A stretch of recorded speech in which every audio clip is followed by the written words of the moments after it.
another English online session. In the previous class, I have just explained the first few passages of the lesson The Happy Prince, written by Oscar Wilde.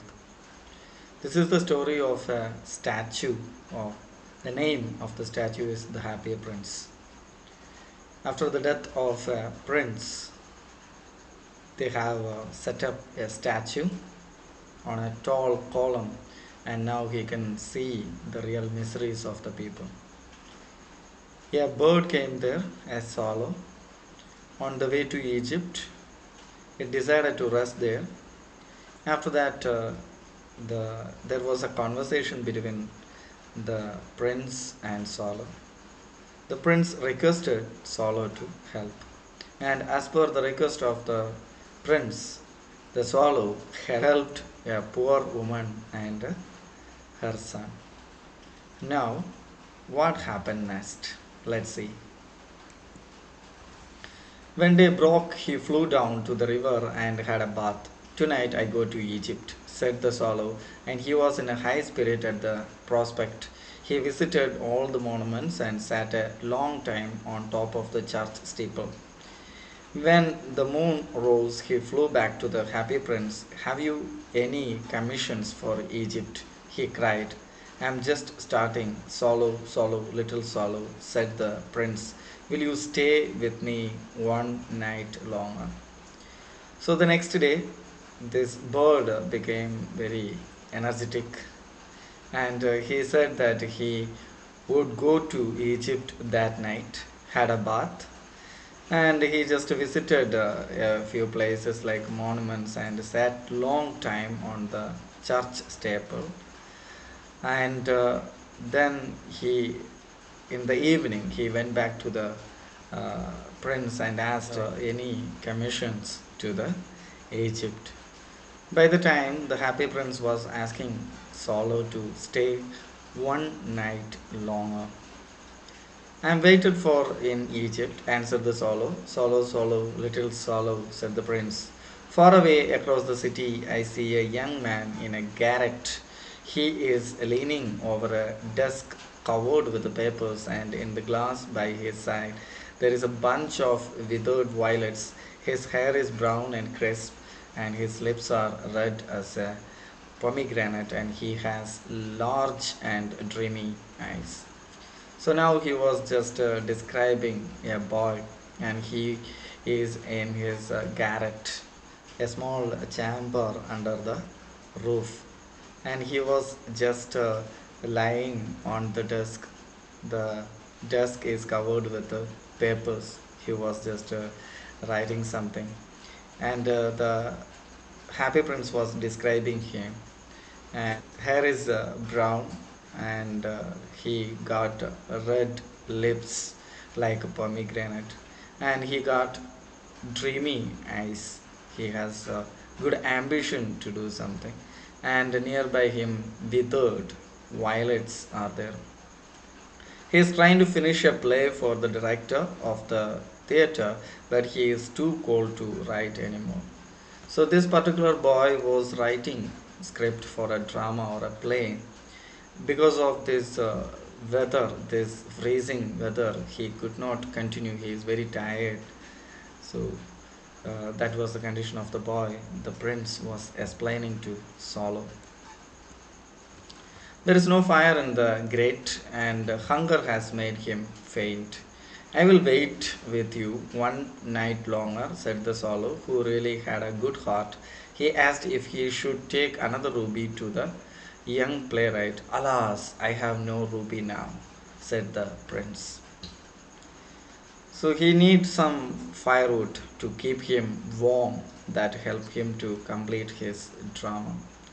So the swallow agreed to the happy prince that he will stay one more night. And he was asking, "Do I have to take one more ruby to give him?" By the time the prince was giving the answer, "I don't have another ruby. My eyes are all that I have left. They are made of rare sapphires, which were brought out of India 1,000 years ago." He was mentioning about his eye. on the place of his eyes he had a valuable sapphires, and it was brought here 1,000 years ago from India. It is very valuable. He ordered the swallow to pluck out one of them and take it to the playwright. He will sell it to the jeweler and buy firewood. He asked the swallow to pluck the uh, sapphire, so give it to him. He can sell it to the jeweler and he can buy some firewood and finish his play. He said, "Dear prince," said the swallow, "I cannot do that," and he began to weep. So this swallow said, "No, no, no, I cannot do that," and started crying. "Swallow, swallow, little swallow," said the prince, "do as I command you." So the swallow plucked out the prince's eye and flew away to the young man's garret. So now the prince commanded the swallow to do that. The swallow refused to pluck the sapphire by the time the prince commanded. So there is no other choice. So this swallow took out the sapphire and flew towards the garret of the boy. It was easy enough to get in, as there was a hole in the roof. Through this he darted and came into the room. The young man had his head buried in his hands. So there was a hole in the roof. Easily, Swallow got into the room. It darted, moved quickly, the movement of a bird. And he saw the boy. He was covering his head with the hands. So he did not hear the flutter of the bird's wings, and when he looked up, he found the beautiful sapphire lying on the withered violets. So he didn't hear the sound of fluttering, the movements of the wings of the bird. When he looked up, he saw the sapphire, the valuable stone, on the violets. "I am beginning to be appreciated," he cried. "This is from some great admirer." So the boy was answering or saying that I was beginning to appreciate it. Someone sent this affair as an appreciation. I got some admirers. Now I can finish my play, and he looked quite happy. So it is like an encouragement, motivation to him. He was thinking that now I can complete my play. The next day, the swallow flew down to the harbor. He sat on the mast of a large vessel and watched the sailors working. That night over, and the morning, the swallow went to the harbor and watched the sailors. They are working in the ship. "I am going to Egypt," cried the swallow, but nobody minded, and when the moon rose, he flew back to the happy prince. "I have come to bid you goodbye," he cried. "Swallow, swallow, little swallow," said the prince, "will you not stay with me one night longer?" So he just announced that I am going to Egypt, but nobody minded. And in the evening again, when the moon rose, it got dark. The swallow came back to the happy prince and said, "I am going to Egypt."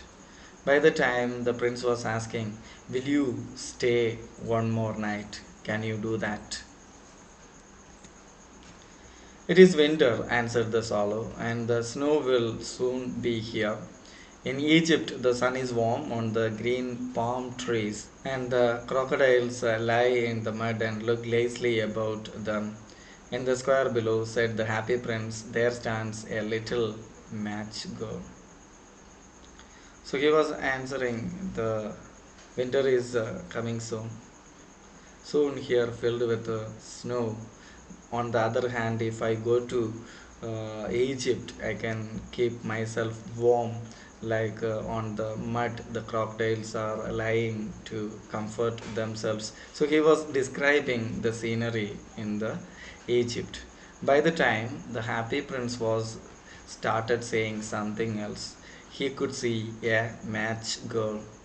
"She has let her matches fall in the gutter, and they are all spoiled. Her father will beat her if she does not bring home some money, and she is crying. She has no shoes or stockings, and her little head is bare. Pluck out my other eye and give it to her, and her father will not beat her. So he was describing condition of a match girl. The match boxes, she has to sell it and earn some money and give to her father. It just fell into the gutter, the drainage, and spoiled. So she was crying now. Without earning some money, she cannot go back to her home, and her father may beat her. So the prince was suggesting that take my another eye, just give it to that girl. I will stay with you one night longer, said the swallow, but I cannot pluck out your eye. You would be quite blind then. Swallow, swallow, little swallow, said the prince, do as I command you. So he plucked out the prince's other eye and darted down with it. He swooped past the match girl and slipped the jewel into the palm of her hand.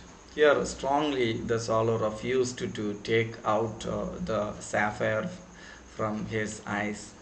He became quite blind, completely blind. So swallow was saying, I will not do it, but I can stay with you one more night. So again, the prince was commanding swallow to do that. Without no choice, the swallow was taking this uh, sapphire and flying, and suddenly he swooped down, making a movement downwards, quick movement, and just putting this uh, stone, this sapphire, the hand of this little girl, and flying away from the place. What a lovely bit of glass, cried the little girl, and she ran home laughing. Then the swallow came back to the prince. You are blind now, he said, so I will stay with you always. No, little swallow, said the poor prince, you must go away to Egypt. No, I will stay with you always, said the swallow, and he slept at the prince's feet. So now Swallow felt pity on the happy prince. He is completely blind, he could not see anything. He said, I will not go back to Egypt. I will not go to Egypt. By the time the prince was saying that you just go, no need to stay here. It's winter, very freezing. You shouldn't stay here. But the swallow said, no, I will not go to Egypt. I will stay with you. All the next day, he sat on the prince's shoulder and told him stories of what he had seen in strange lands. Dear little swallow, said the prince, you tell me of marvelous things, but more marvelous than anything is the suffering of men and women. There is no mystery so great as misery. Fly over my city, little swallow, and tell me what you see there. So the next day, the complete day, Swallow stayed there and told whatever he could see, narrated everything to the happy prince. And he was saying, the misery is the greatest mystery. People are suffering in my kingdom.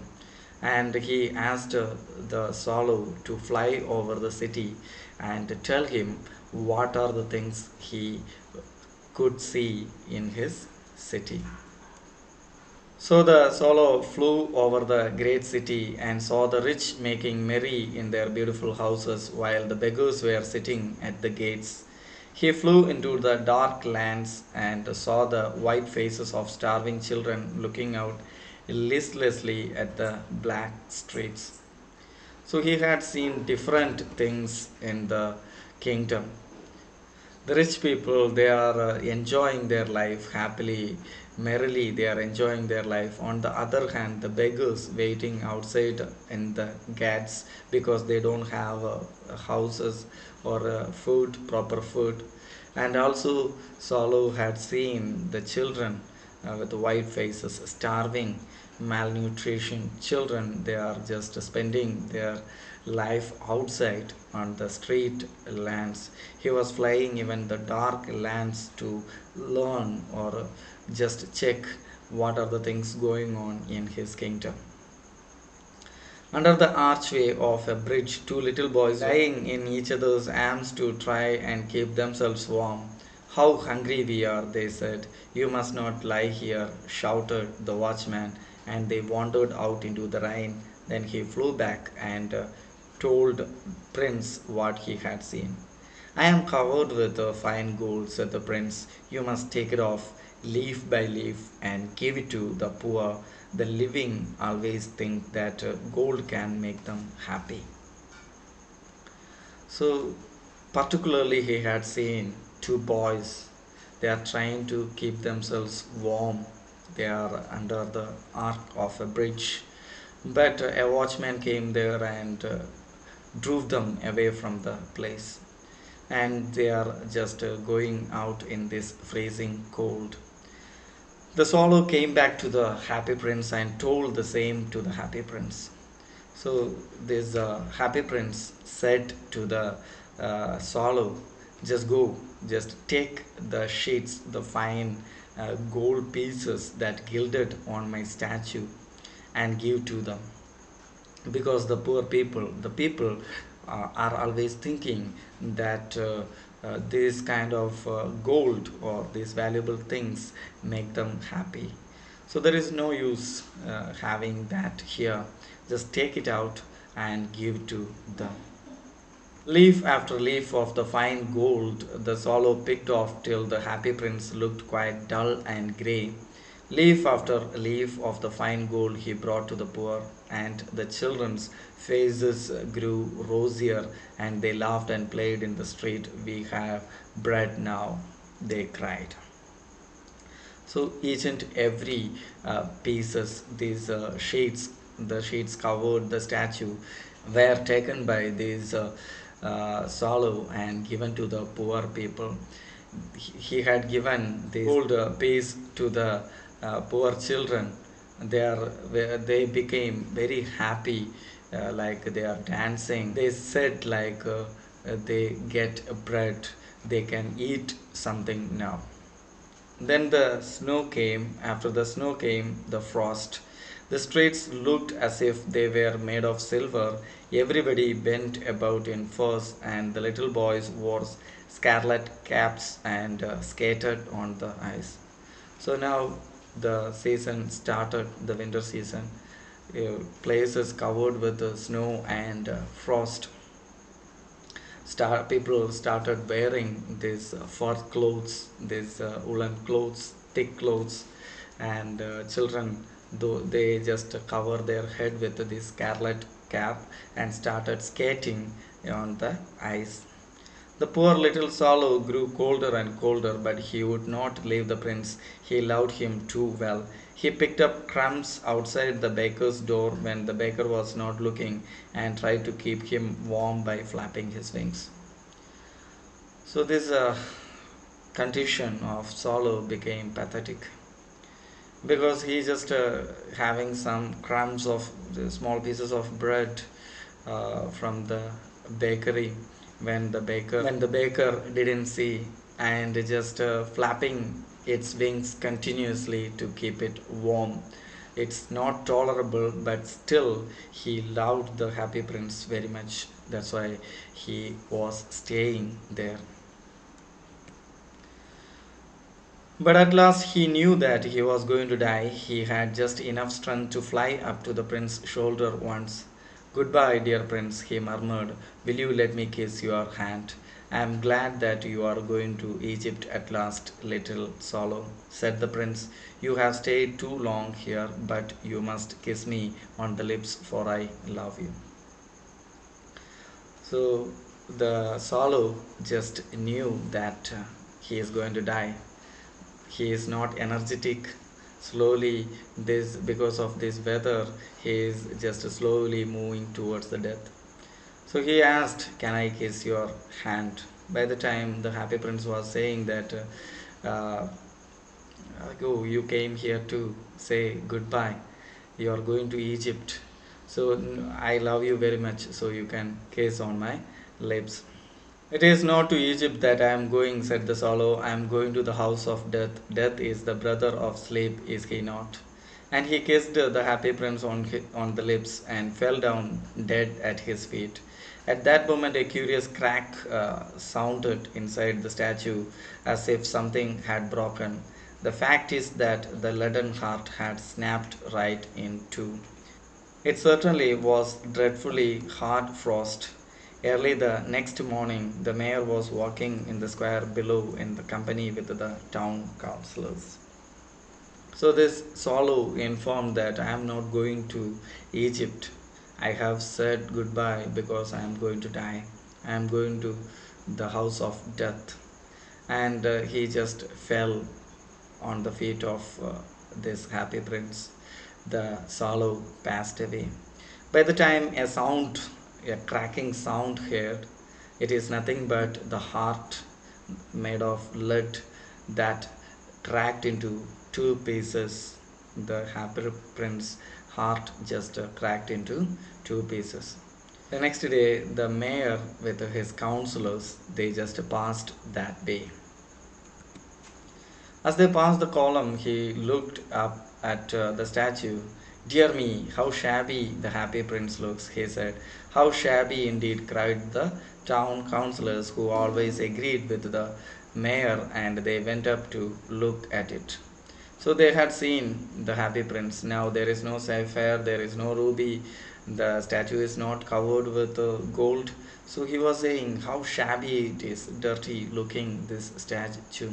And the councillors always agree with the opinion of this mayor, also saying the same.